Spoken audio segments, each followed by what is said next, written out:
Welcome to another Azur Lane guide, nobody asked for. This is the SaltyBunny and today we will discuss about Azur Lane Chapter 14, Surigao Night Combat. I know that everyone, their moms and their dogs have already put out Chapter 14 guides. But there is one missing to the pile, mine. So here it is.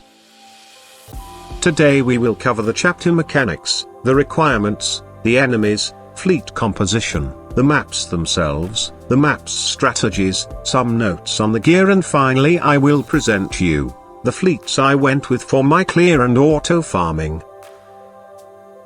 Alright, let's take a quick look at the historical side. This chapter is a reenactment of one part of the Battle of Leyte Gulf. On the night of the 25th of October 1944, the US Navy engaged the Imperial Japanese Navy in the second and last battleship versus battleship naval battles in the entire Pacific campaign of World War II. An interesting fact is that on the US Navy side, 5 out of the 6 battleships involved in that battle were heavily damaged or even sunk at Pearl Harbor in December 1941. The salvaged, repaired or rebuilt BBs came to bite back at the IJN. The battle ended with a retreat and a complete debacle of what was left of the Japanese fleet, lightened by the loss of battleships Fuso and Yamashiro and the destroyers Michishio, Asagumo, and Yamagumo. But I digress.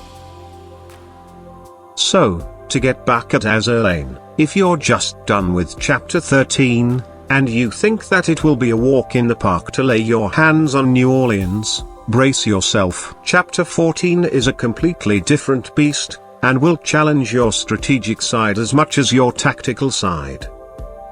To tackle this chapter there are many things to take in consideration. You will have to deal with a fair amount of submarines, banzai boats, ramming destroyers, constant airstrikes, torpedoes, a lot of torpedoes, among other things. Chapter 14 is a night battle and there's a new map mechanic to reflect that. All in all, to overcome all that stuff, your combine fleets will need to be strong, your wife used cherry-picked and well-equipped, and will require you to reach a high scouting value and also reach air superiority status for your sorties. Chapter 14 introduce a new concealment game mechanic for night battles. The concealment status of each Vanguard ship is represented by a purple bar above their HP bar. All your main fleet will have the familiar concealment gauge that was introduced in one of the last patch of 2020. If you have reached Chapter 14, by now you should be used to see it on your carriers and also be aware of how it works. While your ships are concealed, most of the shells aimed at your ships will fail to connect. The concealment value will deplete over time and will replenish once all enemies on screen are cleared. The concealment zone around your ships is defined by the evasion stat of your Vanguard fleet. Therefore, destroyers will do especially well in this chapter.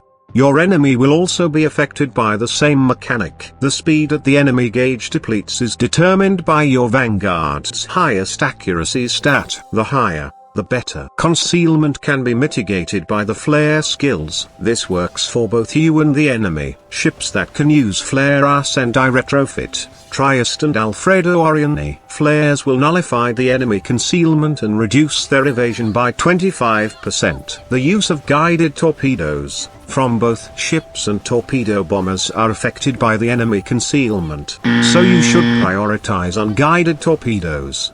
On each map 1, 2 and 3 there is one flare replenishment node, and on map 4 there will be 2 nodes. The flares from the nodes are not tied to a skill and will activate automatically. They will be available for the next 3 battles. Since their use is limited, you should try to pick them up toward the couple last 2 of the mob fleet, while keeping the last charge for the boss fleet. This will help you greatly to clear the chapter. On each map there is also a controllable lighthouse square. You will try to capture this as soon as possible on each map. Controlling the lighthouse will remain active for the rest of the map, and will reveal enemies by periodically light the battlefield. This will activate up to 3 times per battle. Requirements and what to expect. Having ships level 125 and or Oath-Ed waifus is not mandatory. Nevertheless, you will still need a pretty strong lineup. Clearing the chapter is possible with ships level in between 120 and 125, but it might prove to be quite challenging. I strongly suggest you to have all your gear in the high pluses, plus 10 and higher should do, and, once again, it is not mandatory to have all your gear maxed out. Ultra rare gear is not an obligation as well. There are several gold and purple equipment that will perform very well or even better in combat. Having torpedo bulges mounted on your vanguard might help you get through the massive amount of torpedoes that will be launched at you, especially if you choose to not field strong tanky waifus. Enhancement modules are a plus, but, once again, not mandatory. You might want to cherry-pick meow ficers for each fleet. It's a small additional bonus, but every little things you can add to improve your overall fleets will help you quite a lot. Also, fleet tech might provide some additional stats as well, so try not to neglect that often forgotten aspect of the game. Fleet composition. Alright, you got enough strong ship girls and gear, which is fine. Nice. Now it's time to assemble your fleets. Here are some things to consider in your fleet composition. Firstly, I strongly suggest to maximize as much as possible cross-fleet skills for both your mob fleet and your main fleet. I recently made a guide on that very subject, so if you need a refresher or to see what might be your options, the link is in the description below, as it is important to reach some level of air superiority. For Chapter 14.3 and 14.4, we are talking about a combined value of 3,101 airspace control for Chapter 14.4. This can be achieved by having at least 3 aircraft carriers with decent gear dispatched across your 2 fleets. Having a high recon value will also help by limiting or removing entirely the random airstrikes and ambushes. I will spare you the math on that, but it is a calculated value of your total evasion and aviation. 14.4 has a 168 recon value to match or exceed. Having a high anti-submarine detection and range will also help you greatly. Anti-submarine warfare should be focused on your mob fleet, since they will take the brunt of pretty much everything. Stats alone will probably not suffice. You can alleviate that by having some anti-submarine equipment on some of your ship.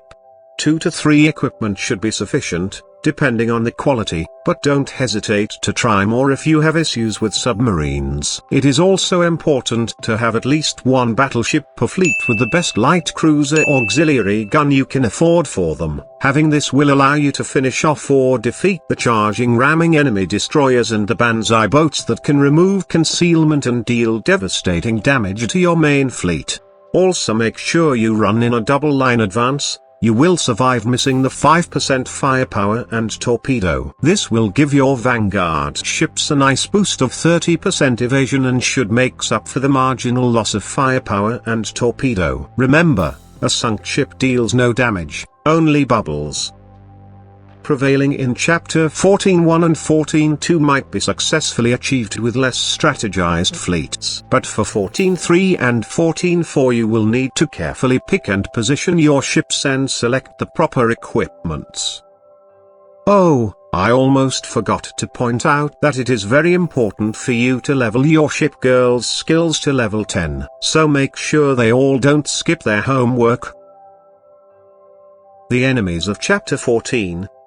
As mentioned, you will encounter charging mass-produced Kagero-class destroyers that will attempt to ram into your main fleet. They have a frontal shield and are annoying to deal with. The more HP they have when they reach their targets, the more damage it will inflict. Up to 2,000 point of damage. Ouch. Also, they will remove concealment for your main fleet, and that might prove fairly unhealthy if the enemy battleships shows up. Banzai suicide boats. You already are used to those. They are fairly easy to kill and will charge your main fleet aiming to deal damage and remove concealment. Submarines. Similarly to the suicide boats, they will attempt to reach your main fleet. You should be able to deal with them with some gear and well-selected ships. Battleships. Mass-produced Fuso will show up, and, If your main fleet is out of concealment, they will launch incendiary shells barrage onto your backliners that will inflict massive damage and fire damage over time. The best way to avoid that is to keep your main fleet hidden for as long as possible. The maps of the chapter.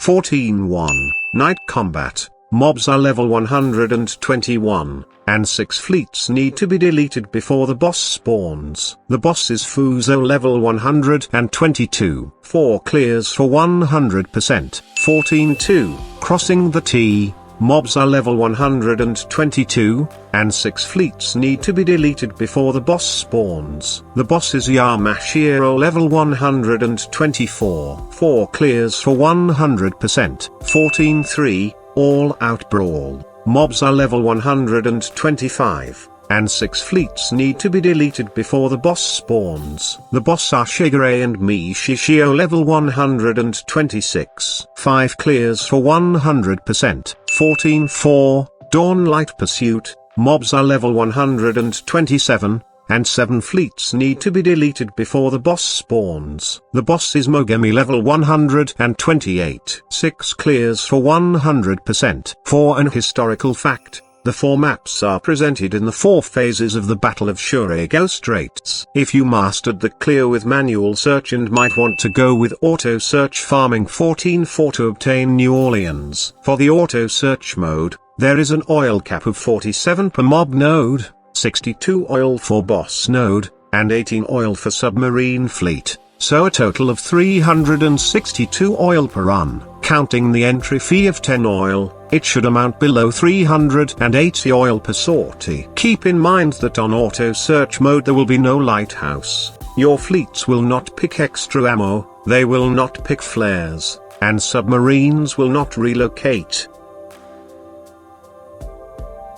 Map strategies. As mentioned earlier, controlling the lighthouse should be done as soon as possible on each sortie. Pick the only, or last flare node for 14.4 at the time where it will be effective for covering the 2 last mob fleets and the boss fight. Try to delete the scout fleets first. Keep the battleship fleets when it's your only option. This will reduce the damage soaked on your backliners for your mob fleet. Try to delete the mobs outside of your submarine support range first. You want to keep sub-support for when your mob fleet run out of ammo or are weakened by damage. That is when their support will have more impact. Also try to spare 1 submarine support ammo for the boss fight, if possible. Having your subs available for the last boss will help. Do not hesitate to relocate your submarine fleet during the sortie. The oil expense won't be as bad as losing one of your fleet mid-sortie and having to retreat and start over again.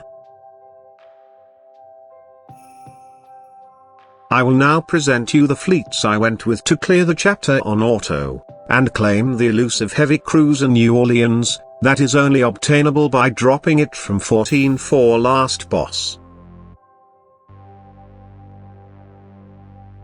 For my mob fleet I went with Friedrich de Gross for my flagship. I chose her for her high DPM and devastating barrage. To flank her I picked Shinano. She is providing high DPM and barrages. I am aware that her cross-fleet skill is wasted, but her performance is not wasted on my mob fleet. For my 3rd ship I picked, with no surprise, Perseus. Her heals will be very important in the mob fleet continued health and also will provide some cross-fleet heals. As main tank I picked Agia. I chose her for her high damage and high survivability plus enemy speed and armor breaking debuffs. She also have an evasion buff as long as she is not out of ammo. As off tank I picked Udachi Retrofit for high evasion for her high damage, high anti-substat and burning special barrage. I went for Jeanne d'Arc for my last Vanguard ship. Her anti-sub is decent enough at 150. Her outstanding damage and the HP barrier she grant all vanguards every 20 seconds assured her a spot there. Mob fleet gear. For Friedrich de Gross I used the triple 406mm Mark 7 UR gun, but this can be easily be replaced by the purple triple 406mm Mark 6. For her secondary, I went with the gold triple 155mm light cruiser gun. For her AA I should have used a Stag 2, but I guess I was lazy and let her go with a quad Bofors. Her auxiliaries are the BB standard Type 1 AP shell available in your core shop and a high standard fire control systems that can be replaced by a Fumo 25 from the core shop. For Shinano I am using two Research Wyvern torpedo bombers, but you can use the Fairy Barracudas for a more accessible alternative. As a dive bomber I went with the Research XSB-3C1 dive bomber, but you can easily replace them with the purple SB-2C Helldiver. For her auxiliaries I used one catapult, and to give her some more survivability I equipped one high-performance hydraulic steering, also known as washing machine. For Perseus, I used F-7F Tiger Cat research fighters. As an alternative you can use F-6F Hellcats. I used another Research Wyvern torpedo bomber for her. As I used a twin Bofors Hayesmere, but the British twin 113mm would have worked just fine. For maximum support I also equipped her with TBM-3 Avenger anti-submarine auxiliary, and one homing beacon to speed up her strikes by 4%. Both auxiliaries are available in your core data shop.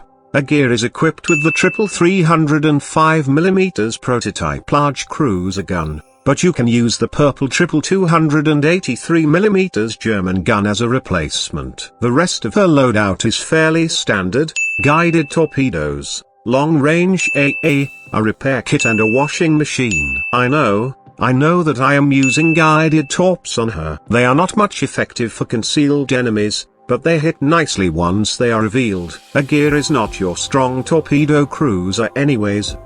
She have a pretty standard destroy loadout: the fast-firing twin 128mm AP gun, guided torpedoes. Once again I should not have used them, or could I?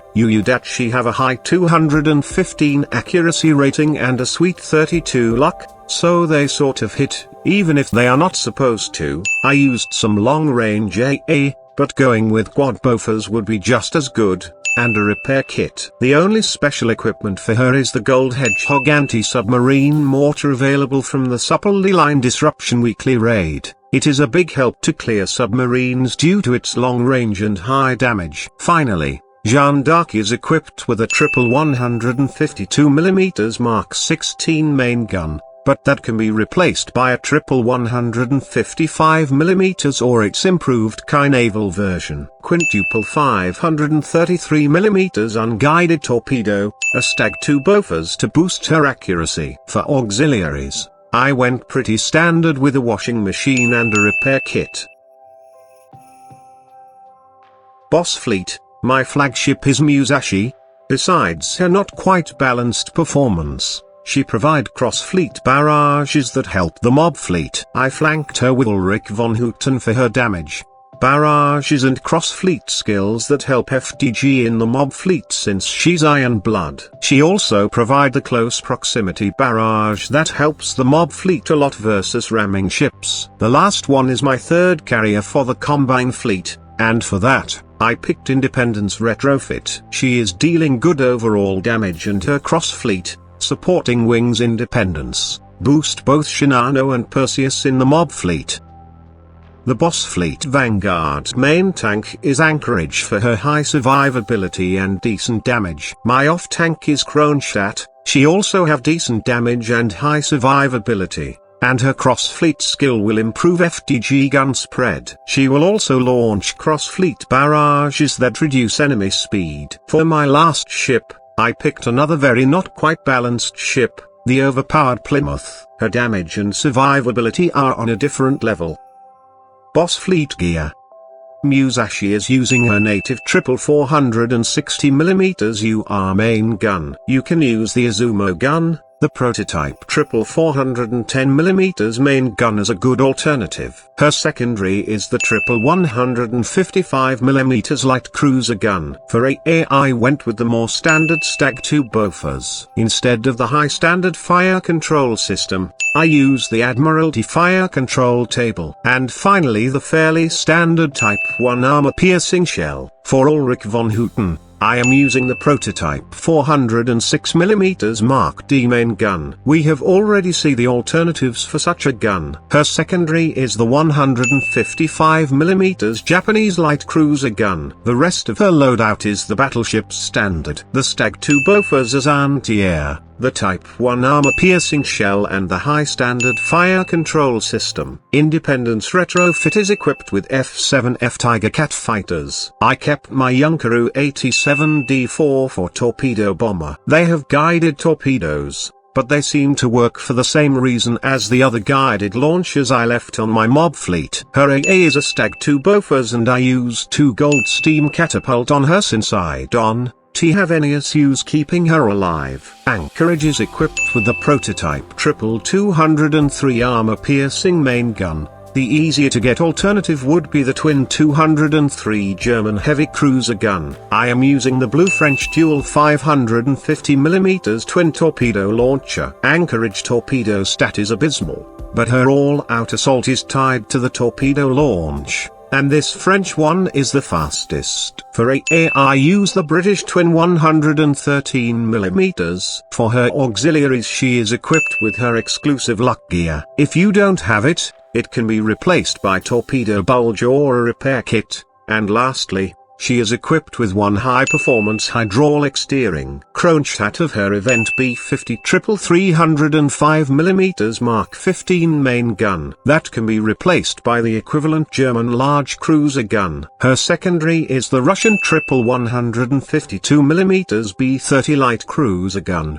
As an alternative you can use the 155mm or its Sky Naval version. As AA I use the British twin 113mm. For her auxiliaries she is equipped with a repair kit, and one high-performance hydraulic steering. Plymouth is geared with the prototype quadruple 152mm main gun. That can be replaced with the 155mm light cruiser gun we mentioned repeatedly at this point. I kept her rainbow-guided torpedo launcher for the same reasons I kept the one in my mob fleet. For AA, she is equipped with the prototype quadruple 30mm AA gun. Using a quad Bofors or the British twin 113mm would work as well. Her first auxiliary is the Goldburn equipment for the HP boost. That crossover event equipment can be replaced with a torpedo bulge or a repair kit. Her second slot is filled with one high-performance hydraulic steering. And finally for the submarine fleet you should go with the best one you got. Preferably 3 U-boats with Wolfpack skill, or like me, go for an hybrid fleet of totally not broken ships. I went with Royal Fortune that is beyond broken, Leonardo da Vinci that deploys sea mines and allows support out of the normal range once. And finally the only balanced sub of the lot, Kavlar, for an overall good performance. The submarine fleet you choose will have a strong impact on your overall success in Chapter 14. Their support is invaluable in speeding up the clearing for fleets that might otherwise weaken you to a point of unsustainable damage. To conclude, clearing Azur Lane Chapter 14 will require careful planning and strategic execution. By following the tips and tactics I outlined throughout this guide, you should be more aware and able to take on the challenges that await you in this difficult chapter. Remember to select your wifers carefully, equip them with the right gear, and make use of the various bonuses you can get through Meowfisers, cross-fleet skills, fleet tech, etc. to overcome the enemy fleets and bosses. With careful planning and a little bit of luck, you too can emerge victorious and claim the rewards that await you in Chapter 14, New Orleans. Remember that RNG will not always be on your side, so failing will happen. But I do have consistent result with my own fleet selection on both manual and auto search, so I am pretty confident you can replicate and even beat my own results. Good luck, and happy sailing. If this guide was somewhat useful to you, feel free to leave a comment down below. You can also like and subscribe for more guides like this in the future. This was the SaltyBunny and thank you for watching the video.